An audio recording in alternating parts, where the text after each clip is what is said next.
Hey everyone, for those who don't know me, my name is Madi. I'm 20 years old and from Melbourne. Just a brief background of my journey with Christ growing up. I grew up in a Christian household. For 16 years of my life, I lived outside of Australia due to my dad's job, which resulted in a life of constant change and adapting to new surroundings. I was able to gain a love for different cultures, but challenged by the questions many non-believers had about my faith. I would say that growing up, I recall having a big passion to know God more and grow a connection with Him. Yet I struggled to find the support to know how to develop that connection. I feel like as a kid, I was pretty curious about God, asking myself many questions and also overly observing the way other people believed in Him.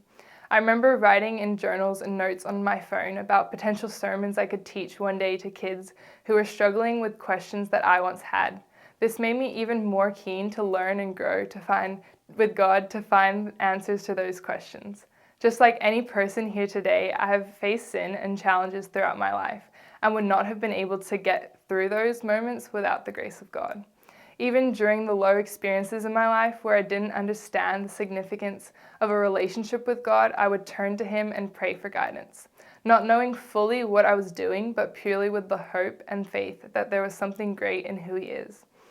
I grew up being told that I was baptized, but was never exposed to the difference between what some people know as baby dedications or baptism, compared to the individual choice someone can make to get baptized.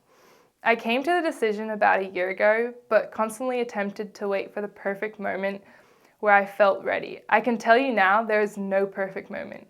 You just have to go for it. In the Bible, when baptism is addressed, it is constantly the instant response after someone decides to follow Christ.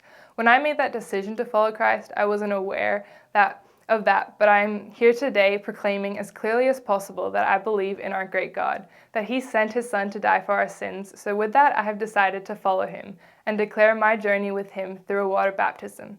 This represents an illustration of a loving relationship with God, and I couldn't be more excited as the time has finally come.